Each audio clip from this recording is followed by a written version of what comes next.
I was planning to say good morning, but I guess what I mean to say is good morning, good afternoon, good evening, depending on where you are in the world. Certainly our panelists are represented in a number of time zones. So I'm delighted to have you here for ECPAT USA's panel, Climate Change and Human Trafficking, Protecting Newly Vulnerable Populations.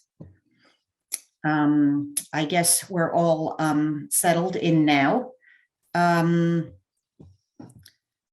Carol Smolenski. I'm the former executive director of ECPAT USA, and I am currently on its UN committee. ECPAT USA is the leading policy organization in the United States seeking to end the commercial sexual exploitation of children. It focuses on awareness, advocacy, policy, and legislation. It's also a member of ECPAT International, a network of organizations in over 100 countries working together toward one common mission to eliminate the sexual exploitation of children. I am delighted to be moderating this panel today on the topic of child trafficking in the context of climate change. It's a pressing issue, but unstudied and unacknowledged in most policy-making circles. According to the report of a symposium by the International Organization on Migration and UNICEF, quote, the specific vulnerabilities of children and young migrants in the context of climate change remain underexplored. So today we have an impressive panel of speakers who will start to explore this. Our speakers will present both the specific on-the-ground problem of child trafficking as impacted by climate change, but also a framework to understand what policymakers can do to protect children. We are also thrilled to hear from a youth speaker who's an activist on climate change in Guam. So the webpage that linked to the registration for this event has the biographies of the speakers, and you will get a link to in the chat box with the biographies of the speakers. I say that because I won't do long introductions to each of the speakers because we want to preserve as much time as possible for presentations and discussion. Each panelist will speak for 10 minutes. After all the speakers have presented, then we will open it up to the audience to ask questions, and you'll see the Q&A box on Zoom. After the Q&A, speakers will be asked by me to conclude with recommendations for promising practices for prevention, assistance, and protection of children as the climate changes. So with that as our charge, we will turn to our speakers. With that, I will give you Professor Jonathan Todres, Distinguished University Professor and Professor of Law at Georgia State University College of Law. And I'll also say a longtime friend to ECPAT USA. We have consulted over many years about the Convention on the Rights of the Child and Children's Rights in general. So with that, I will throw it over to Jonathan. Thank you. Thank you very much, Carol. Good morning, good afternoon, good evening to everyone. I want to thank ECPAT USA for organizing this important program today. And I also want to thank all of you who are attending today. I recognize that everyone has a very busy schedule these days, and I appreciate the time you are giving to this discussion. I'm delighted to be part of this dialogue, and I hope it's really the beginning of a dialogue that we continue after today. I'm going to provide in my brief 10 minutes an overview of some of this frameworks, in particular children's rights frameworks for responding to the impact of climate change. Children constitute approximately 1/3 of the world's population, and yet they remain marginalized when it comes to law and policy discussions and actions. And disasters and climate-related events do not change this dynamic. Despite often being used, and I do mean used as the face of media portrayals in the aftermath of disasters, children are typically relegated to the margins and not adequately accounted for or consulted in responses to disasters or in the preparation for climate change. This inadequate attention by policymakers and others lies in stark contrast with the significant impact that disasters have on children's lives. Typically, children are among the most hardest hit populations. It's estimated that as many as 175 million children per year will be affected by disasters connected to climate change over the next decade. Children suffer a range of harms from climate-related disasters, from physical injuries to trauma and mental health issues, education disruptions, displacement from their home, developmental disruptions, and separation from their parents. And there are other issues as well. In addition, disasters don't just affect children directly, but they also affect parents and other caregivers, which can cause further harm to children. Both, I mentioned separation from parents, but also when parents lose employment and other opportunities, it may force kids to leave school, to work, to help ensure the family's survival. In short, in disaster settings and in the climate context, children are among the most vulnerable populations, and the impact is both immediate and long-term. And this vulnerability, and I think we'll be talking a lot about vulnerability today, but this vulnerability leaves children at risk of a variety of harms and forms of exploitation, including human trafficking. So in terms of responses, there are a variety of relevant legal and policy frameworks that shape our responses to disasters and our preparation for climate-related disasters. Two notable international frameworks are International Disaster Response Law and International Children's Rights Law. And I'm going to focus primarily on children's rights because International Disaster Response Law is really still in its early stages, and arguably more important, it really addresses a host of issues from work permits to visas to personnel related issues, and makes very little mention of children in the disaster context. So really, I think the foremost framework at the international level is children's rights law.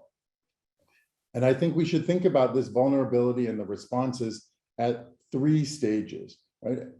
Many children and families are at heightened risk of harm pre-disaster for a host of reasons, historical and current. During a disaster, children often feel the greatest impact. And then post-disaster, reconstruction efforts typically overlook children in many critical contexts. And all of this leaves children at risk of harm and some children at risk of being trafficked. So children's rights law provides a mandate for a comprehensive response in this context. There's a breadth of law, including in children's rights law and human rights law more broadly, that requires governments to take steps to prevent trafficking of children. And we could go into the details of that, and I'm happy to talk about that in the context of the Q&A. But I want to focus on sort of the root causes of the vulnerability. So it's not just about responding to trafficking, but we want to shore up the foundations, build resilience, reduce vulnerability, so that the impact of climate change is not as great. And so in that regard, children's rights law creates a mandate to really address the root causes of vulnerability. It requires that governments ensure access to healthcare, to ensure that every child has a right to an education, to housing, to basic nutrition, and more. And these are the foundations from housing, education, healthcare. These are really the foundations for resilience and healthy development. And that's really critical. Much of the discussion in the disaster climate change response is simply post-disaster response, and we really need to think more about preparedness. So in the limited time I have left, I want to highlight three key issues that perhaps we can talk more about during the discussion today. First, preparedness. As I started talking about, preparedness is vital, and human rights law and children's rights law are relevant to preparedness. If we were able to fully implement human rights law and enforce it in times when there is no disaster, it would help strengthen resilience for children and their families and reduce vulnerabilities. And that would mitigate some of the impact of climate-related disasters. Second, I think it's important to recognize that children are experts on their own lives. We deeply undervalue the importance of the lived experience. And the Convention on the Rights of the Child states that children have a right to be heard on matters that affect their lives. Too often, governments fail to do this. Too often, they fail to create pathways for children to be heard. There are exceptions, of course. There are, particularly at the local level, there are youth councils at the city level that are some of whom are really effective. And so there are lots of models, but too often governments, particularly at the national level, largely have failed to create pathways for children to be heard. And ultimately, I think it's important because children can be valuable partners in preparing for and responding to disasters. And the third and final point I want to make is about mainstreaming. We've heard a lot in the last 20 years about mainstreaming, particularly in the context of gender and women's rights. And that work is critical and certainly unfinished. But I think it's important that we mainstream children's rights as well. And by that, I mean two points. First, that children's rights must be accounted for in all sectors of society. Often governments think about children in the so-called traditional sectors, right? Education, social services, maybe portions of healthcare, but they don't recognize that every sector has an impact on children. I think often of transportation. I've seen many post-disaster reconstruction plans that talk about rebuilding urban settings and transportation plans and make no mention of children at all, despite the fact that transportation networks have a huge impact on the lives of children. So we need to account for children and children's rights in every sector of society. And the second point is it's not just every sector, but it's every stage of development of law, policies, and programs, preparing for and responding to disaster. That means that children need to be involved and children's rights need to be accounted for in the design, implementation, monitoring, and evaluation of law, policy, and programs related to climate change and disaster. If we can mainstream children's rights, ensure that children have a voice in their communities, and focus more on preventing harm rather than just picking up the pieces after harm occurs, then we have a better chance of not just preventing child trafficking, but also ensuring that every child can develop to their full potential. Thank you very much. I look forward to the Q&A.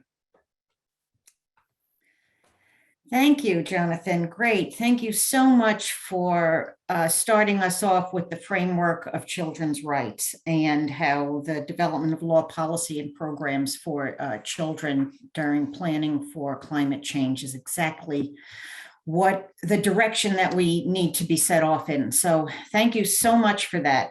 And as I said, we'll do questions and answers at the end of all the speakers. I would now like to introduce Sister Olivia Umoh, Director of Safe Child Advocacy, an NGO in Kumasi, Ghana, who is going to tell us about the situation in her country. So I turn it over to you, Sister Olivia.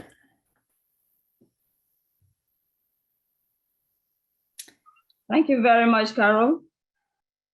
And many thanks to Professor Jonathan for that beautiful presentation on child rights, an area I'm very passionate about too. So good afternoon, everyone. I'm speaking from Ghana, so that's why it is afternoon.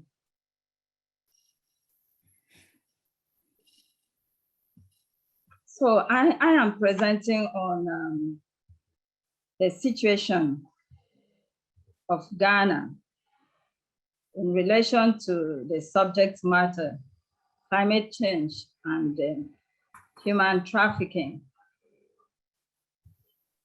And my outline is just, it looks plenty, but it's going to be just simple. We look at what climate change looks like in Ghana, even though it's a global problem, impacts of climate change on vulnerable populations, particularly children and women, relationship to human trafficking, and interventions that are in place and gaps to be addressed. Climate change in Ghana although climate change is a global problem, it is differently. It affects every geographical location differently. Ghana is one of the West African countries along the Gulf of Guinea, just a few degrees north of the equator. Ghana encompasses plains, low hills, rivers, lake, the Lake Volta, the world's largest artificial lake, and so on. The climate of Ghana is tropical. The eastern coastal belt is warm and comparatively dry. The southwest corner of Ghana is hot and humid, and the north of Ghana is hot and dry. You can very well describe that as harsh. And I'm going to focus on the northern part of Ghana. The northern part of Ghana is made up of the north, the northeast, upper east, upper west, and savanna regions, about 5 regions. The climate condition of the north of Ghana is harsh. It has a tendency to flood during the rainy season, a situation that is often worsened by the opening of the dams from a neighboring country, Burkina Faso. Northern Ghana has 4 months of rain in the year, and that's very harsh when it comes to farming. The already harsh climate condition is worsened by climate change evident in unstable to inconsistent climate conditions. Weather extremes. If it is hot, it is extremely hot. If it is cold, it is extremely cold. It is noteworthy that climate change is caused by human activities, partly. Some of the causes of environmental issues contributing to climate change in Ghana, I am going to show you as follows. Bush burning is one of the major issues we have, and we've struggled a lot educating the population, but bush burning is really something that has affected our environment so badly. Deforestation, maybe because of poverty and need, there is so much damage to the environment. Deforestation, the trees are cut without new ones being planted, and that caused a lot of damage to the environment. We have the issue of plastic waste pollution. As you can see, this is just a little of what is the reality is. We have pollution of water, although the area I'm speaking about does not have water, but other parts of Ghana has water, and the water is seriously polluted, and that is also constituting a problem for the environment. Other issues we are battling with in Ghana include overgrazing, soil erosion, habitat destruction in many forms, and as I've said, water pollution. All of this impacts of climate change lead to flooding and sometimes very harsh dry land, making it very difficult to farm. The rains are becoming shorter and less in volume, and so farmers are suffering greatly, and farming is an important source of livelihood in Ghana. The generality of population lives on subsistence farming for sustenance, thus depends largely on climate conditions for good or bad harvest. Climate change worsening poverty situations in Ghana because the people who largely depend on agriculture for livelihood no longer have good yields, good harvest, and so they are forced to look for other sources of livelihood. And so there is increased poverty and increased poor population. migration, this leads to migration to the cities because they have no source of livelihood or not much to depend on in their locality. And so the generality of young people, children as young as 7 years, sometimes are forced and sometimes are forced by different conditions, parents, or even just the hardship that they endure every day. And then they migrate to the cities, such places like Accra, which is the capital city of Ghana, and Kumasi, which is the second largest capital where my institution is located, that works with children in street situation. So you can see a large number of young people on the streets. These are children who have migrated from the northern part of Ghana. And it is estimated that there are over 60,000 children living on the street of Ghana. How does this relate to human trafficking? So I've earlier said increased poverty, vulnerability of the poor people, unsafe migration, lack of protection, safety, security when they migrate to the cities, effort to change situation for self and family. And so this exposes them to the risk of human trafficking. And a large number of young people on the street get trafficked because they are looking for a better source of livelihood, greener pastures. And so Ghana is the source, transit, and destination of trafficking in persons. Ghanaian children, youth, and women are trafficked internally and externally for domestic servitude, majorly girls and women, farm labor, lots of the young boys, illegal mining, and fish labor. Some of them work in the fish industry, very young boys, very young children working as fishermen and at risk of drowning. And of course, sexual exploitation. Interventions. Governments have said a lot about illegal migration or migration of children from the northern part of Ghana to the south, and has tried to put in place certain interventions, but mostly it is more in policies than in practice. But that's notwithstanding, government speaks a lot about child trafficking, child migration, illegal migration from the northern part of Ghana to the south. Civil society organizations have worked very hard from the early 2000s up till now to intervene to support children in street situations.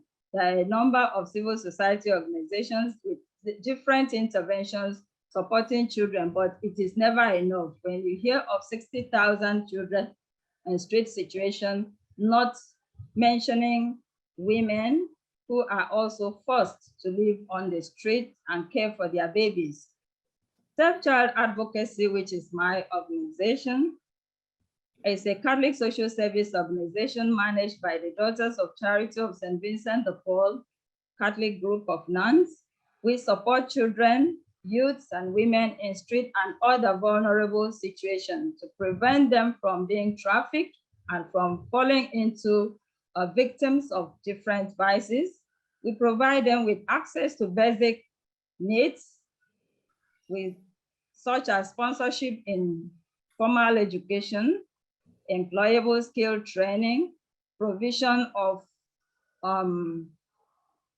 safe shelters for such children, especially children who do not really have homes, safe homes to return to. Provision of early childhood education for children of mothers who live on the streets, as well as public campaigns to government and other stakeholders on the issues of child migration, child trafficking, human trafficking generally. We carry out a lot of advocacy. We also carry out public campaign around environmental care in order to do the bits that humans can do to intervene in climate changes. Gaps to be addressed, plenty gaps to be addressed, but for want of time, I just mentioned these few. Massive public education on environmental actions to be led by the government, programs to address poverty by governments and civil society organizations and international communities, not just enough to speak about these problems, but we need to also put interventions in place to address these problems. Education on the general masses on human trafficking so that young people become aware of the reality of human trafficking and know that they can easily be, fall into situations that are worse than what they are running away from. Also, education on human rights, particularly child rights, as Jonathan has already mentioned. This is very important because if parents and families and governments really take seriously the rights of children, then we would do more to ensure that children are not left to fend for themselves and to become victims of human trafficking. Many thanks to ECPAC and to all of you who are concerned about vulnerable population. This is what I would like to share just for the time that we have for this. Thank you very much. Thank you very much, Olivia. That was really amazingly clear representation of the connection between climate change and child trafficking, just crystal clear to draw the connection. So I really thank you for that so much. We are going to take a short little detour between speakers right now. We have been talking about how migration and being forced off, for example, being forced off the land because of inability to continue to make a livelihood in a place where drought has really impacted farming.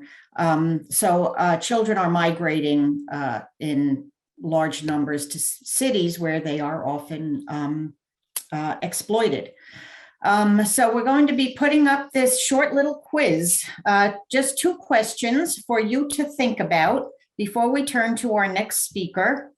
There it is, it's a poll, it's not a quiz. And just want to give you all a minute to think about it. Fill it in, and then Jamelia will show us where the answers came down. I will give you a hint about where the source of this information is. I alluded earlier to a report that IOM and UNICEF produced based on a symposium they held in 2020. The report is called Climate Mobility and Children, Summary Report of Symposium from November 2020. Yeah, and so the statistics in here are from that report. You'll be getting, after this seminar, you'll be getting a follow-up email with a list of resources that are being mentioned today. So you will have a chance to really dig in if you'd like to. So I am waiting for you all to vote, and when Jamelia thinks it's appropriate to let us see your answers, I will ask her to show that to us. And in the meantime, let me just take 1 minute to ask Olivia if her representation of what's happening in Ghana is reflected in what's happening in similar countries in Africa. Olivia, I'm not sure you're still there, but yeah, I'm very much here. Okay. Yeah, more or less, you would say that you can very easily generalize that. Okay, yeah. Because even, yeah. That's what I feared.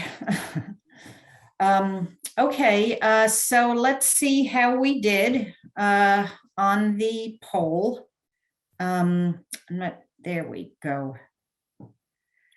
Yeah, as for how many children were displaced due to natural disasters, yeah, it's more than most of us thought. And then, how many children are affected? Yeah, pretty much, children are affected extremely heavily. So, yeah, interesting. Good. Thank you.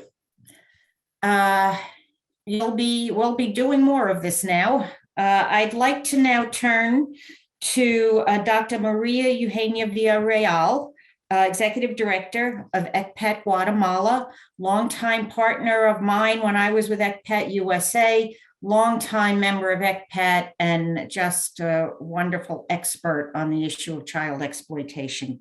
So thank you, María Eugenia. Take it away.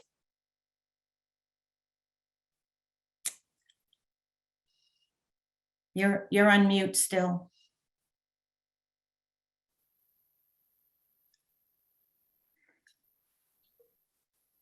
There we go. Okay, here we go. Okay, thank you, Carol, and thank you, ECPAT USA, to give me this opportunity that I consider so important that we talk about these issues. That sometimes there are not many research about the relationship between human trafficking, climate change, and migration. In this opportunity, I would like to present you this relationship and what is happening in the Northern Triangle in Central America. So I would like to start saying that the climate change, as Olivia has said, is the most urgent problem of modern life. It causes famine, increases the risk of conflict, and displaces thousands of people from their communities. In the words of the High Commissioner for Human Rights, the world has never seen a threat to human rights of this scope. This is not a situation in which any country, institution, or policymaker can sit on the sidelines.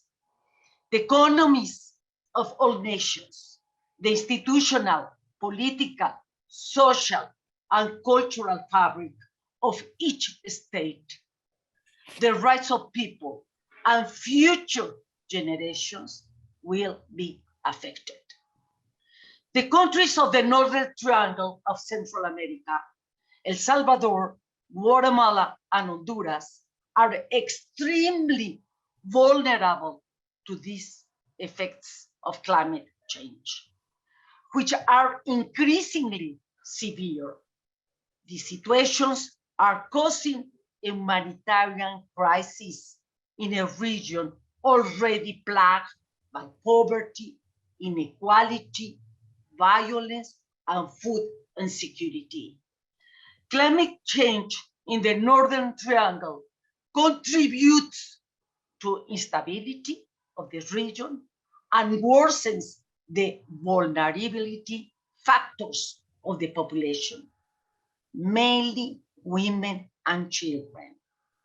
Disasters such as extreme flooding or prolonged droughts have caused large-scale displacement in the Northern Triangle to the United States and to Mexico. Sources of income are lost when farms are unable to grow crops due to changing environmental conditions, forcing people to leave their homes in search of work, food, or water. This displacement due to immediate need is one of the most drastic effects of climate change. Climate change in the Northern Triangle has been a destabilizing force that exacerbates threats to human security and leads and leads the displacement. This occurs because competition for limited resources, such as land and water, increases, fostering divisions between social groups that can then lead to instability or conflict. And security is a driving factor for migration. And people fleeing violence may be a greater risk of exploitation because they have a greater need to leave their current situation. Migrants are particularly vulnerable to trafficking because they have often lost connections to support structures and may lack the means to acquire legal status, access social services, and gain legitimate employment. The United Nations Environment Program has found that during environmental disasters, causes of trafficking can increase by 20 to 30%. 20 to 30%. It's incredible. This is in part due to the aggravation of vulnerabilities, which can lead people to seek or accept jobs or activities they would not traditionally take due to the need to survive. This type of disasters also have an impact on the demand for trafficked persons, particularly in the form of increased demand for labor and sexual exploitation. Trafficking networks use everything in their victims' environment: family, neighbors, friends, classified ads in newspapers with large national circulation, television program, social networks, and the internet to deceive potential victims of human trafficking. The governments of the region are implementing strategies to prevent sectors of the population from becoming victims of criminal networks dedicated to different forms of human trafficking. However, they have not had an impact, due in part to the high rates of impunity and corruption that exist in the countries of the Northern Triangle. The Human Development Report of the United Nations Development, UNDP, established several years ago how these countries are highly vulnerable to complex and sophisticated transnational criminal organizations, such as human trafficking networks and drug trafficking groups. The government of these countries sign international treaties, create laws, institutions, share experiences and knowledge to combat this crime. But it seems, unfortunately, that this war is being won by the criminal gangs that have trapped the Northern Triangle. Okay, I have some recommendations that I would like to share with you based on what I have said. First of all, we consider that it is necessary that the international community officially recognizes the problem of forced migration for climate reasons. Second, it is necessary that development policies focus on reducing the vulnerability of populations to climate change through the implementation of sustainable programs and the transfer of residents from low productivity areas to more profitable ones with the financial support of governments.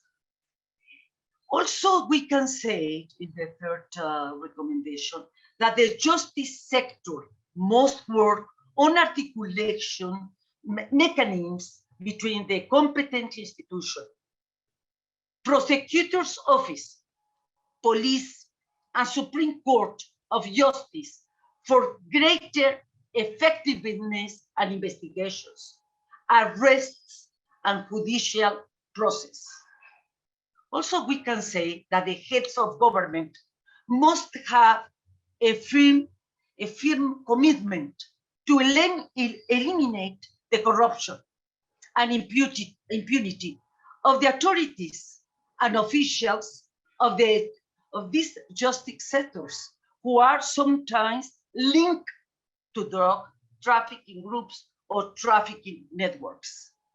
And the last recommendation that I would like to share with you now, and after we can discuss and talk more about this, is that the political and judicial agreements with a human right approach, and this is so important to have a human right approach, must be made among the three countries to combat trafficking and smuggling of immigrants, because they are transnational crimes, and the answer must be coordinated by these three countries. Thank you so much, and I will wait for you for the analysis and questions that you have after my colleagues' presentations. Thank you so much, Carol.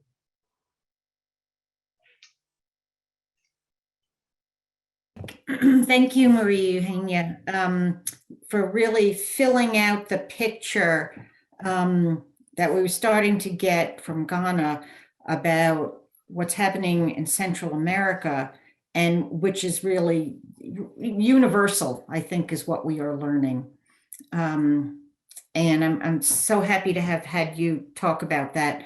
I will come back to you, I think, asking you a little bit about the research project that ECPAT Central America countries are doing with ECPAT USA, but we'll do that sort of late towards the end. So thank you. I'd now like to introduce, I am thrilled to introduce Kiana Joy Yabut, a student at the University of Guam. She is the representative for the university in the Guam Youth Congress. And if you saw her bio, you saw what an amazing institution that is. And so I am very happy to turn it over to Kiana. Thanks, Kiana. Yeah, no, thank you, Carol. Good morning, everyone, or good afternoon, or if you're anywhere in my time zone or region, then good evening. It's 10:48 here in Guam, and I'm really glad to have spent my evening listening to such great speakers and getting to speak to all of you. So like Carol said, my name is Kiana Yabut. I'm here today as a representative in the Guam Youth Congress, which is a lawmaking body. It's an official governmental lawmaking body that is composed of Guam's youth, ages 14 to 23. And essentially what we do in the Guam Youth Congress is we do the exact same thing that our local senators do. We write bills and we go into session, and up to the discretion of the body, we pass those bills. And when it passes through our body, it goes straight to the Guam legislature, where the senators introduce it, and then they possibly discuss and debate it on their session floor, and then the bill could possibly become a public law. So during my term in the Guam Youth Congress, early on, I introduced a bill that would ban the use of styrofoam takeout containers, which was introduced in the Guam legislature. And I also co-sponsored another bill that sought to give out free period products like pads and tampons to all students from elementary school to college as they needed it. And that was introduced in the Guam legislature, passed in the Guam legislature, and was signed into law by our governor here. And so the Guam Youth Congress really offers opportunities for youth to partake in creating policies, right? And it's really crazy that someone like me, you know, a 21-year-old student in college, took part in writing what is now a public law. And so the reason I'm here today is because one of the main issues we talk about in the Guam Youth Congress is climate change.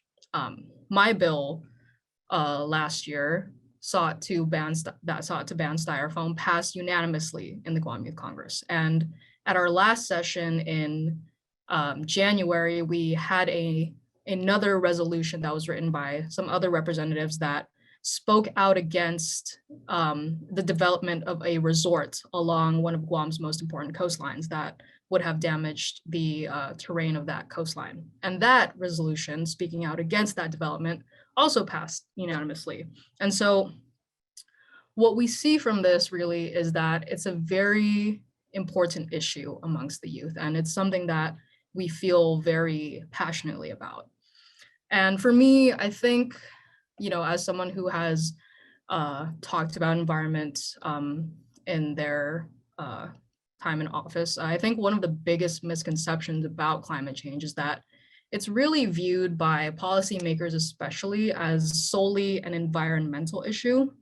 But the truth is, climate change is what I like to call an everything issue, right? It's an environmental issue, yes, in that climate change and rising carbon levels, they change our Earth's natural patterns, but the issue of climate change goes much, much further beyond that.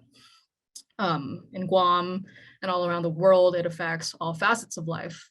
For example, in Guam, climate change becomes a public safety issue when we realize that it changes our weather patterns, which means Guam now has stronger and longer typhoons as temperatures continue to rise, which displaces people from their homes and forces them into homeless shelters if their homes become damaged. It's also a health issue when we realize that Guam has one of the highest car per household rates in the world. And that means that there are an excessive amount of fossil fuels that are constantly being burned in the air that is polluting the air. It's also, and this one, it's an economic issue. This for a lot of people is kind of where it's most important. Climate change in Guam has also damaged our coral reefs. And in Guam, our largest economic industry is tourism. So when the coral reefs are damaged, it makes Guam more vulnerable to things like tsunamis. It's extremely high tsunamis, that is, and it makes beaches unsafe for our locals and tourists. And that has a direct impact on our economy. Here's the thing about climate change, though. I think it's a very sneaky thing because we don't see it immediately affecting our lives, right? Like, you don't wake up in the morning, you get up, go outside, and you don't say, wow, I feel very affected by climate change right now. No, you wake up, you go outside, you go to work as if climate change doesn't even exist, like it's not happening.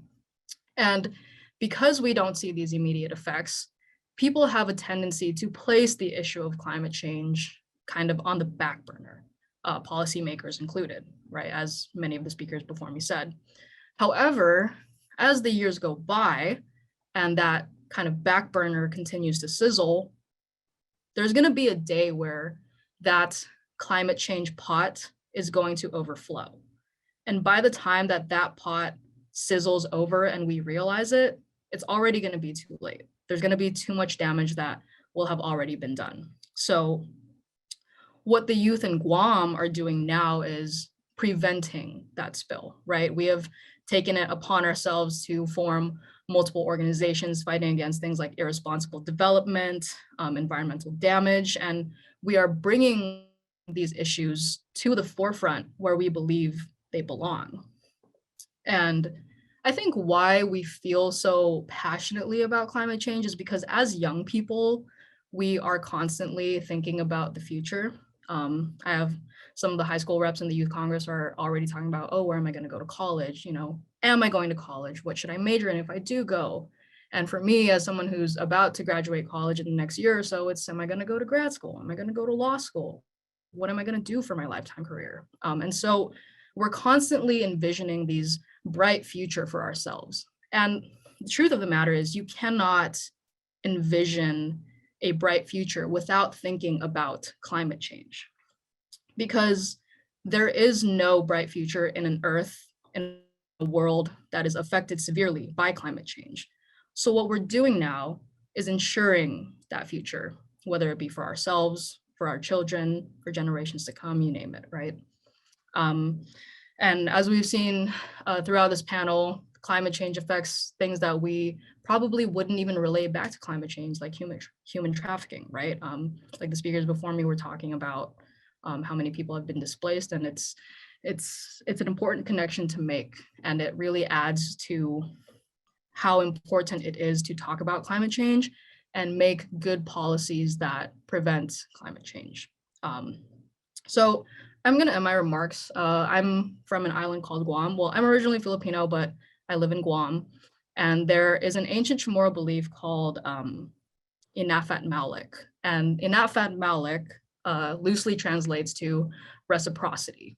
But what it really means is doing what is best for the collective community and putting aside your individual wants. Because when you do what's best for the community, you tend to see a bigger picture, and everything will turn out better than if you had done only what you wanted. And I think seeing all of these youth rise up against climate change here in Guam, all the organizations against climate change that have primarily consisted of youth, that is kind of an encompassment of Inafat Malik, because we want to, preserve what we can for the betterment of our community. And I'd just like to end my remarks by saying, firstly, thank you so much to ECPAT USA for having me here and allowing the youth to have a voice at an event so big. I never go to an event that I speak at and never say, thanks, moms, thanks, mom.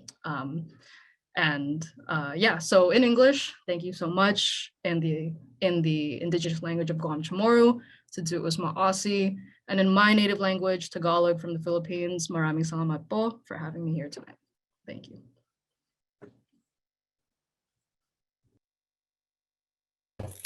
Thank you, Kiana, so much. So interesting to hear about the very leading edge work of youth on Guam. It's all news to me, and I just think it's an amazing model that all of us can learn from. It's fantastic. Thank you. And I'm sure we will be getting questions for you about you and your peers' work there. I have some questions, but okay. Finally, I'd like to introduce Laura Healy, who is a program specialist in migration and displacement for UNICEF. And of course, she is now in the position of thinking about how to pull all the threads together. We didn't ask her to sum up this panel. That would be a real lot to ask, but as the final speaker, I think it's really important that UNICEF, of course, has this, global view. It works everywhere. And so that's why I'm thinking that Laura's comments will really help bring us home. And after that, we'll do a question and answer. But let me please turn it over to Laura. Thanks, Laura.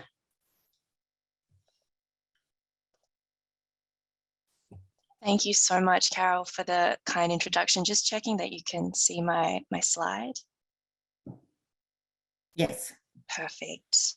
It's really a pleasure to be here and part of this discussion on such an important topic or nexus issue, and one where it's becoming increasingly critical to really step up our efforts and our investment, as we know that the impacts of climate change will continue to intensify over the coming years. So I'm going to present briefly, because I know a lot has been covered already, on the link between climate change and child trafficking. So presenting the latest data from UNICEF's side and briefly unpacking some of the specific risks and challenges facing children. And then I'm going to focus in on some of the key areas for action and investment around which to bring different stakeholders and partners together along with children and young people themselves to prevent child trafficking in the context of climate change, and also to protect, include, and empower children who are impacted or who are at high risk.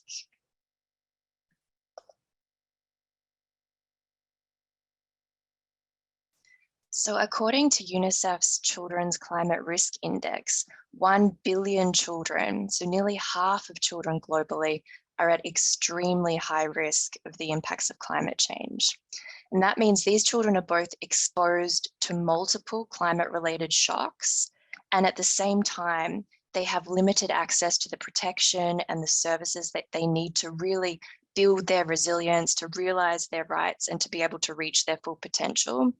So for example, there are 820 million children who are highly exposed to heat waves currently. 400 million children live in areas that face high risks of cyclones, and 850 million are exposed to 4 or more climate-related shocks. And millions of children around the world facing these risks are already on the move, driven from their homes by both slow onset disasters, environmental degradation, and sudden onset disasters that are exacerbated by climate change. There were over 9.8 million weather-related internal displacements of children in 2020. And that's the equivalent to more than 26,900 each day. And we know that there are big gaps in data and there is a lack of research. And so this is likely to be an underestimate. And in some places, we see that the impacts of the changing climate really interplay with risks of conflict and violence. For example, in places like the Lake Chad Basin, climate change is intensifying disputes over scarce resources, and it's straining public institutions and infrastructure. And as Maria mentioned, this is also sort of the similar context within the Northern Triangle, that it's really exacerbating other risk factors as well. Almost all of the extremely high climate risk countries for children, according to UNICEF's index, are also considered fragile contexts. And 95% of new conflict-related displacements recorded in 2020 occurred in countries that are highly vulnerable to the impacts of climate change. So we see very clearly that climate change can exacerbate child vulnerabilities, particularly for those who are on the move, affected by conflict, or living in extremely high-risk areas without access to the protection and to the services and opportunities that they need. And where there is this increased vulnerability, and it's met with a mismatch between demand and supply for labor, children and families may be pushed into high-risk behaviours or into negative coping strategies. So migrant and displaced children, whether they're living in protracted displacement, refugee camps, urban slums, or booming megacities, are among the most exposed to the impacts of climate change and often have the least resources to cope. They can face barriers to attending school, as has been mentioned by my colleagues previously, accessing healthcare, child protection, and other services that really help build their resilience. And they also tend to live in areas where the risk of climate hazards and shocks is the greatest. So urban slums, for example, or on the edge of riverbanks and coastal areas, particularly those who may be undocumented and don't have the legal status to necessarily access housing and services.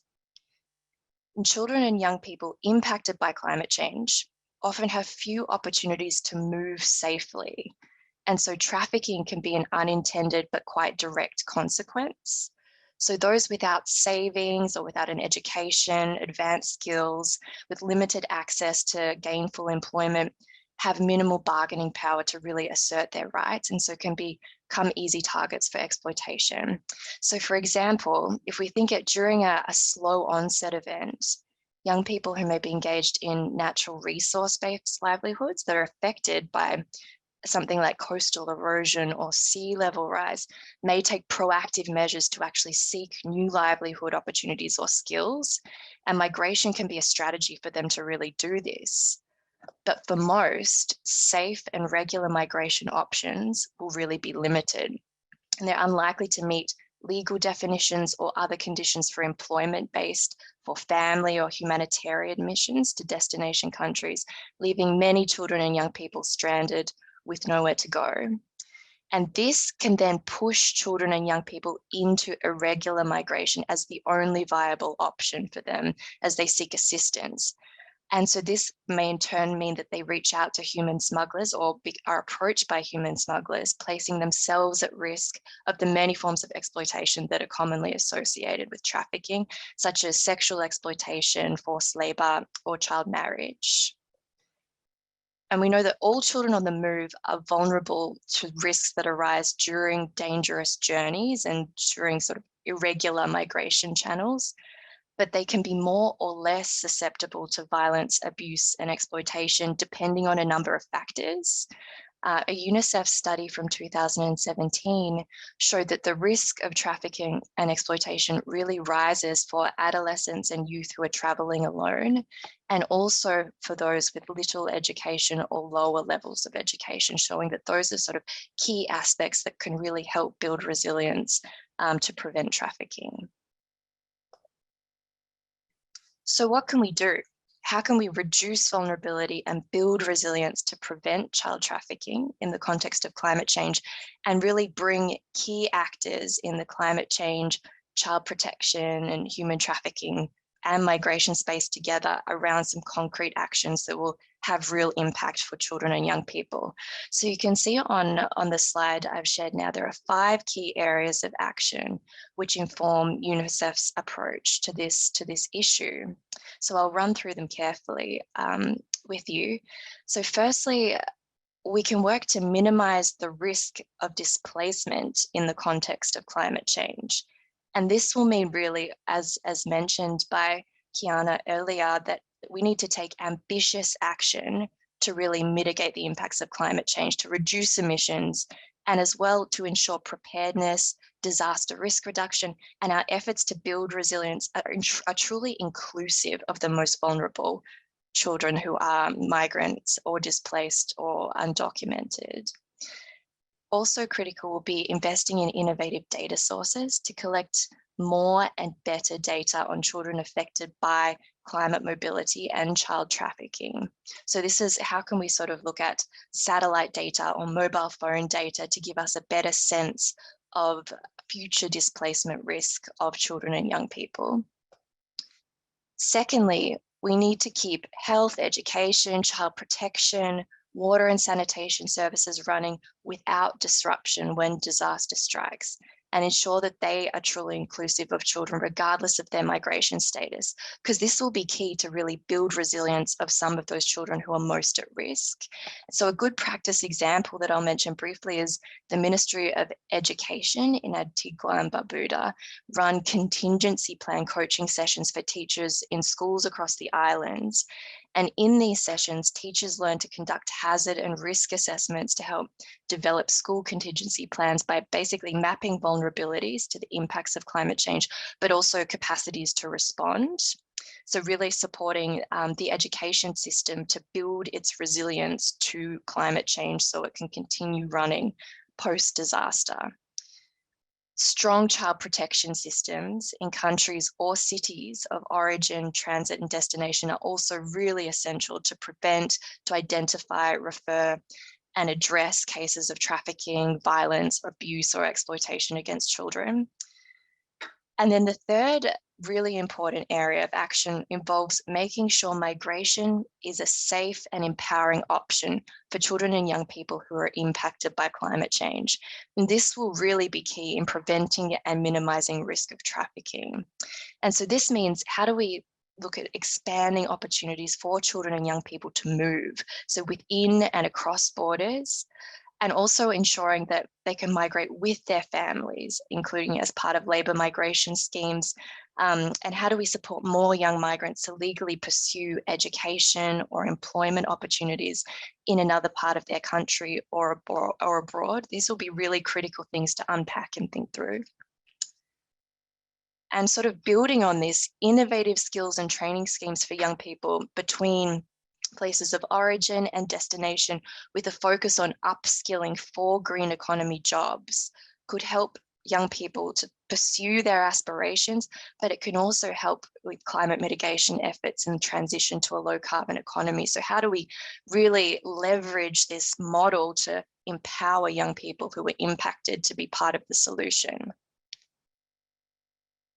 We also need, and as was mentioned by Maria before, to critically improve cross-border collaboration and knowledge exchange between and among countries or cities. And this means border control, law enforcement, and child protection authorities. also implementing faster family tracing and family reunification procedures, and identifying alternative care options for children at risk will be really important as well. And this needs to be done in a way that doesn't accidentally push children into taking riskier routes in order to avoid being detected by authorities.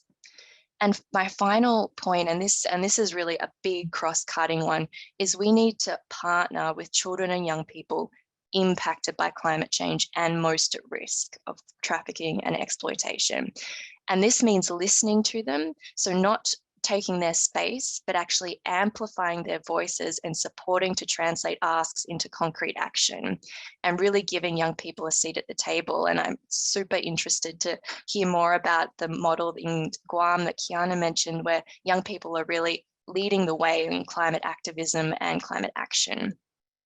And just quickly, a good example is the city of Freetown, which is actually working with migrants who have moved due to climate impacts or urbanization to support their efforts around waste management. And so they're working together with migrant youth to strengthen and improve waste collection services in the informal settlements where they live. So while the window to prepare for the impacts of climate change is closing quickly, coming together around these key action areas could really help build the resilience of some of the most vulnerable children, protect them and empower them to really pursue their aspirations and contribute to communities and economies that will really pay us back tenfold. So I'll end there and look forward to any questions in the discussion. Thank you very much. Well, thank you, Laura, for really giving us the overview and bringing together all the threads of things that were already mentioned. And the statistics really are so extremely disturbing. We have a little over 15 minutes left, and we do have a few questions in the Q&A box. Before we get to the questions, though, apparently I did not make clear the answers to the little quiz that we did earlier. So let me just say that the number of children who were displaced due to natural disasters around the world in 2019 were 25 million. And on average, when a natural disaster strikes, the percent of people affected who are children is 50%. So it's, at the high end of all of the things that you might have guessed for that quiz. I would like to, there are a couple of questions in the Q&A box, but I'd actually just like to start wrapping. One question that we got was, when was the Youth Congress first established? So obviously that is directed at Kiana, but I'd like to also just talk about children's participation and broaden the question to everyone, because children's participation is not usually contemplated as part of the rescue efforts after a disaster of some kind or really during. So I'd like Kiana to weigh in on this, but really anybody. How might agencies do a better job of seeking input from children and youth, either before or after some kind of climate event? And then beyond that, specifically, does anybody know of schools that address climate change in their curricula? I guess Laura just mentioned Antigua and Barbuda, but I wonder if there are any other schools that anybody knows about that actually are educating youth as part of their curriculum. So that's kind of a group of questions. And I'm going to turn to Kiana first just to tell us about, the history. When was the Youth Congress created? But then do you have other suggestions about how to incorporate youth voices in all of the planning around climate change? Yeah, so the Guam Youth Congress as a body was established in 1975. And since then, there's been 33 Guam Youth Congresses. It's kind of like how there have been, senators get reelected every 2 years. Same thing in the Guam Youth Congress. And it was really established to allow the youth to learn about the legislative process. And it's continued its tradition up until now when I'm in the Guam Youth Congress.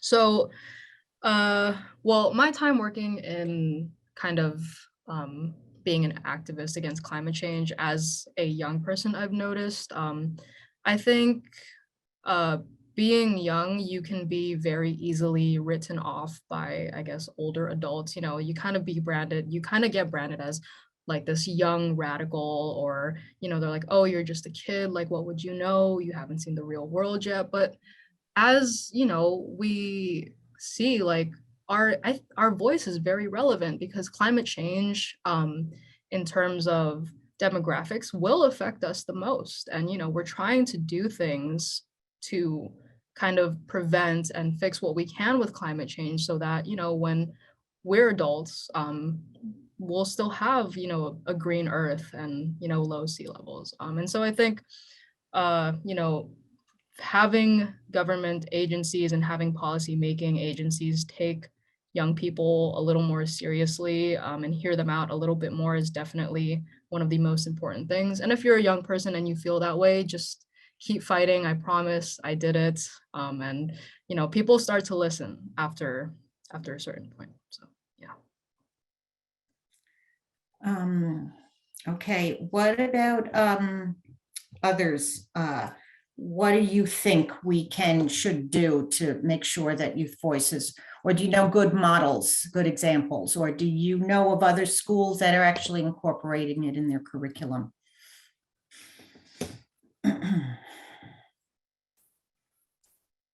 Well, I'll start very briefly. I think there are a number of good models. I mean, I think it sounds like Kiana's model is the model, or one of the real models. I also think there are a lot of youth city commissions that provide really good models. You know, we can put some examples in the chat, but I think there are a number of cities that have youth commissions, and just having one isn't enough. It has to be sort of meaningful participation. I think there are also things we can do in our own work. You know, I think we should stop accepting the idea that there's a panel on children's issues without a young speaker. That should just not happen anymore. And I think that for all of us who work on these issues, I think one of the important questions that we should ask is, how has our organization changed in terms of the way it works in order to meaningfully involve youth voice, right? And I think there are a lot of organizations working on children's issues are, you know, allies indeed, who really don't elevate youth voice in any meaningful way. So I think we need to press governments for action. I think there are a lot of good models in civil society, and I think in many ways governments are the sort of big resistors to youth participation. But it's also the case that I think we in the NGO community can still do more to ensure that we have young people playing a meaningful role in our organizations, and that we're modeling what we're asking governments to do as well. Right. Does anybody else want to? I don't know if I can add my voice from Africa around youth participation, because for us, it is something that we are really struggling with, to even get people to think it's proper. Sometimes when you talk about child rights and you bring out the issue of participation, it's like you are really, you know, going overboard. So we have a lot of education to do, even to the most educated as well, to get people to really understand the issue around participation. And just as Kiana said, it is very important. In fact, it is indispensable if you must get anything going right around children. Participation, involvement would be very, very necessary. And when you do involve children, the outcome is amazing. And so to keep thinking in that traditional way that children should only listen, take instructions, and have nothing to offer, it's really setting the world 10 centuries backward, I think. So we really have a lot of education to do here in Africa, and we in the civil society organization, we are working hard at it. Thank you. Can I come in quickly on that as well, Carol? Please, Laura, yes. So from my side, there are quite a few good or supposedly good models out there, particularly at local government level. But some of the big challenges that I think we are faced with is how do we really bring in young people who are the most vulnerable and the most marginalized and the most at risk. Often, certainly in some of our efforts, we have very, highly educated young people who are extremely articulate and well-spoken, presenting on different panels, which is a fantastic start. But really thinking, how do we really bring in those who we are seeking to reach? And it's very challenging. There's not sort of one easy answer, but something that I think we really need to keep thinking more about. And secondly, how do we ensure that there's follow-up with young people after engaging them? I think that's a really important aspect that even in some good models tends to drop off. Like, we engage young people, we get their voices, we get their views, but then in terms of the follow-up, how are they engaged and then implementing that program, or in monitoring and reviewing it, and really sort of spending time and resources in that aspect, I think is something that doesn't happen enough, and where we can really work to do more. Okay. Yeah, thank you. We have a lot of work to do in many avenues to get more youth voices involved. And I'm so grateful to Kiana for being on this panel and being the representative on this panel for youth voices. I know we don't have much time left, and there's several questions here. I'm going to see if I can group some of them. So one of the questions, which I know all of you have touched on, is this is the question: how critical is addressing corruption as well as criminal activities and protecting children at enhanced risk from trafficking as a result of climate change? It's a question about how critical is the criminal and corruption issue, but maybe some of you, and I know María, Eugenia, you had certainly touched on this. What else can you fill in on that issue, and what can we do about it?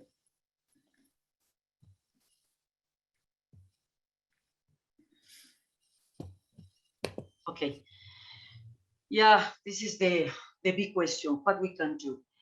Unfortunately, in this area, in these countries, the gangs and the drug traffickers have increased a lot. Sometimes they control the governments, the local governments, I mean, the local institutions. So they are starting to control the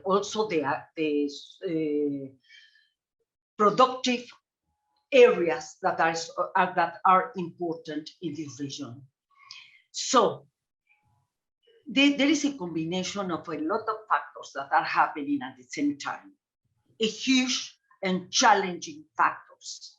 In one hand, we have this the increasing of corruption due to the gangs, to the increasing of gangs and networks and narco-trafficking networks.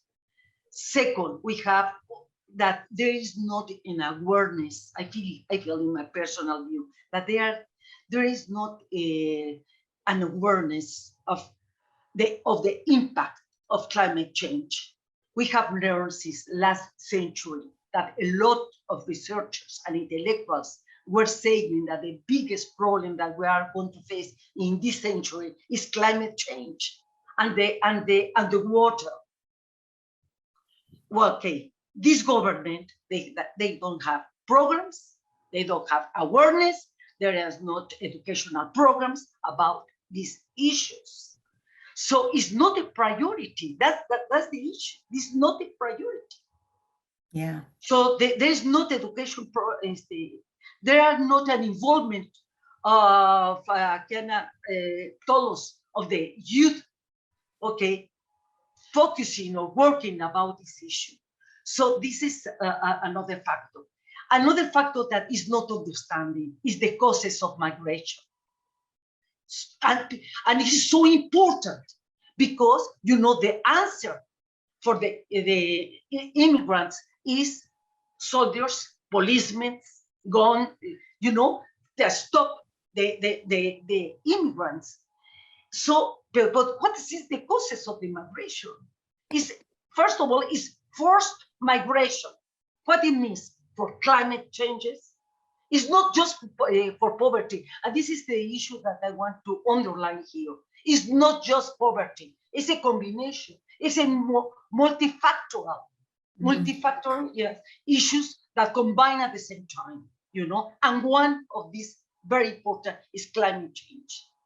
If we don't understand why is the migration, the causes of migration, we don't give a right answers. We don't protect women and children because they are the immigrants. What are the immigrants? Women and children. Children travel, immigrant alone. The age 7 and 8 years. We have met children from Honduras, for example, 8 years crossing all 3 or 4 countries. It's incredible. So I think that we must give an awareness all levels, to all levels.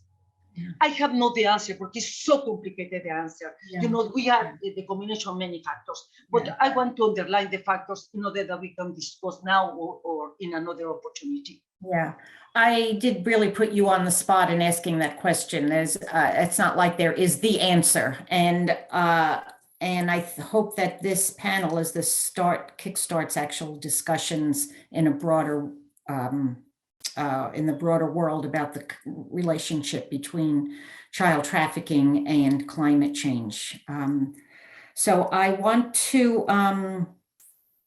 I actually just want to, we don't have much time left. I want to ask everyone in one fast round to give your final comments and recommendations. Before we do that, I'm going to read this other quote from that report that I've mentioned a couple of times now, the UNICEF IOM report. Quote, "There are no legal frameworks that articulate the specific needs and protection of children who move due to the impacts of climate change, and one has to look hard for policy documents that even make reference to children." It's chilling. So we all know what we have to do. No, we don't know yet what we have to do, but we know we have to do something after this panel. So let me give each one of you one more minute to just wrap up your final comments and or recommendations. And I will start with Jonathan. We'll just go in the order of how you spoke initially. Thanks, Carol. You're right, there's a lot more to say, and I hope this is the beginning. I would say that let's be deliberate going forward. Every one of us is involved directly and indirectly with a host of organizations. We should take it upon ourselves every single time to ask, why aren't children at the table today? How do we make this happen? When you go back to your own organization, you should be asking, how are we changing to genuinely elevate children, to prioritize children's rights, and to incorporate youth voice in our decision-making processes? And if the answer is we're not doing anything, then things need to change. And I think there's a lot more to do on the government front, of course. That's critical.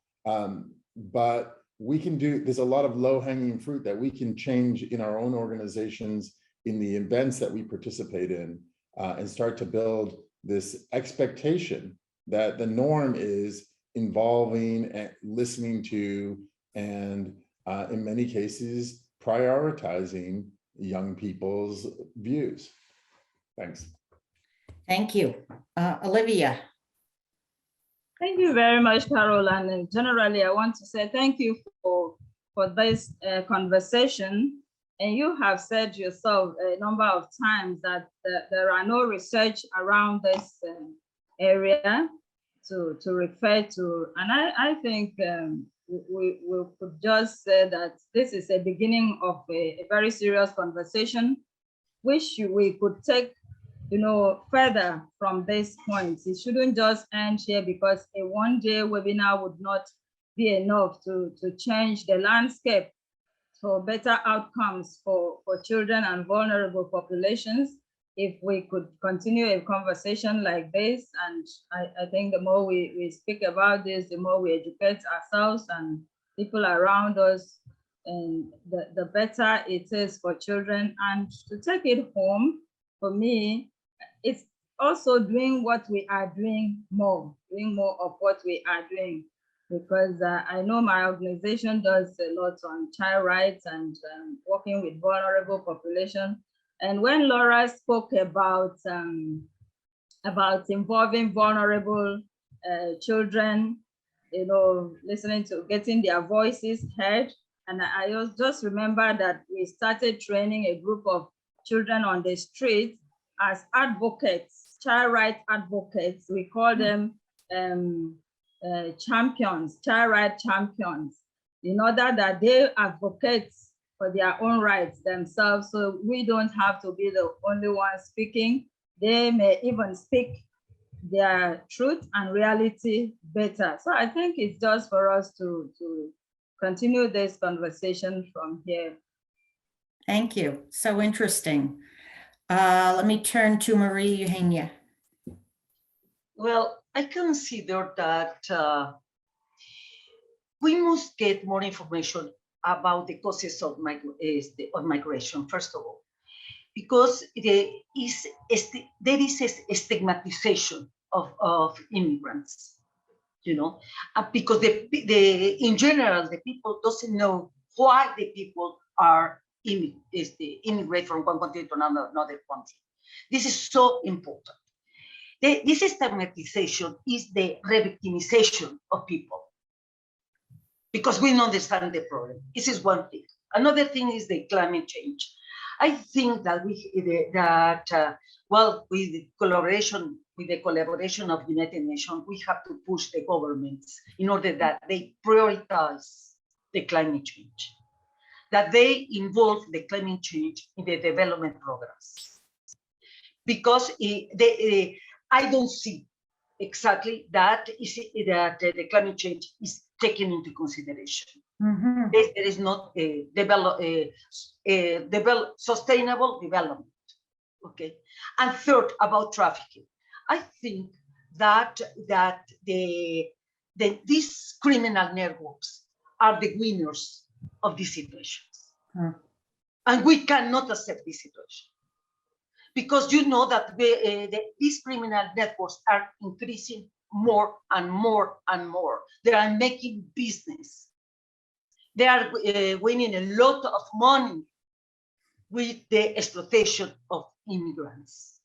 So we need a huge answer of states, international organizations, United Nations, everyone, about how we can exactly focus on this problem and give some solutions, because there is the victimization of, in general, of children and women. Yeah. Thank you, María Eugenia, for your passion about the problem. Kiana.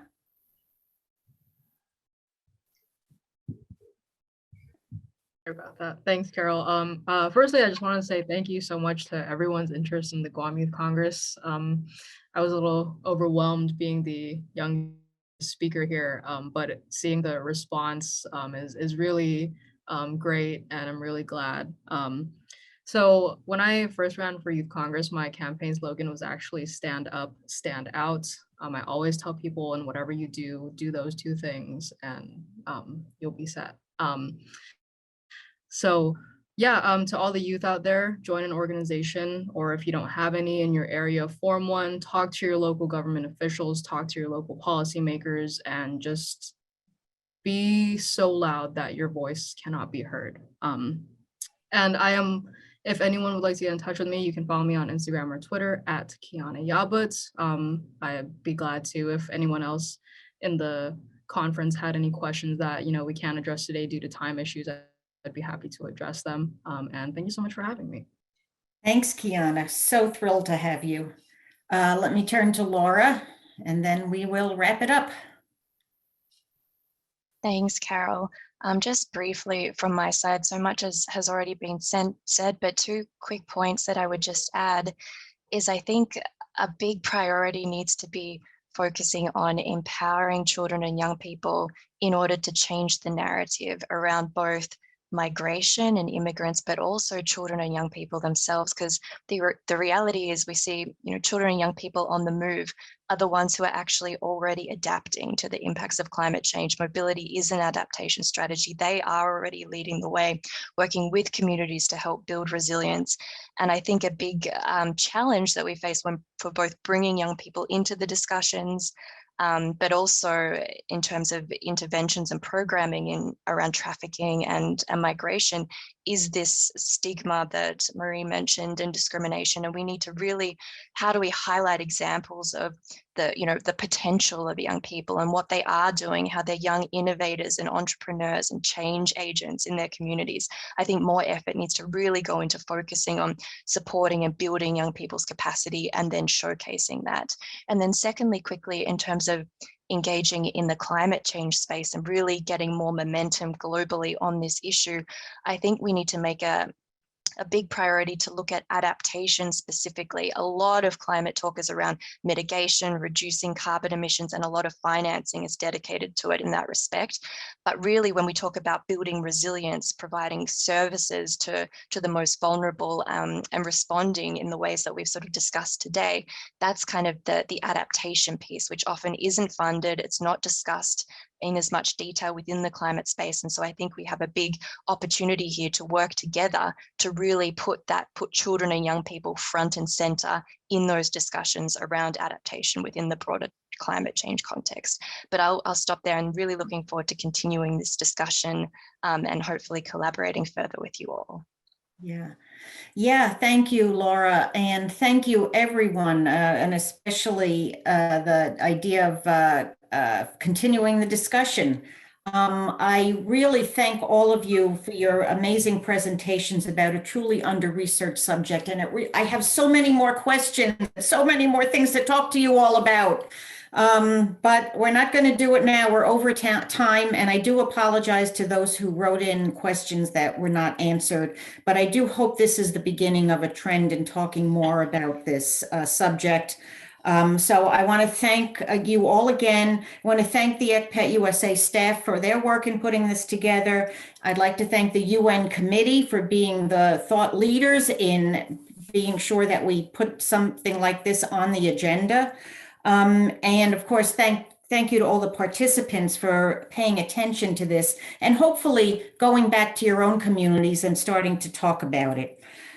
And I hope you take away fresh ideas and are talking about what we're going to do next. So thank you all, and I hope we will meet again. Thank you.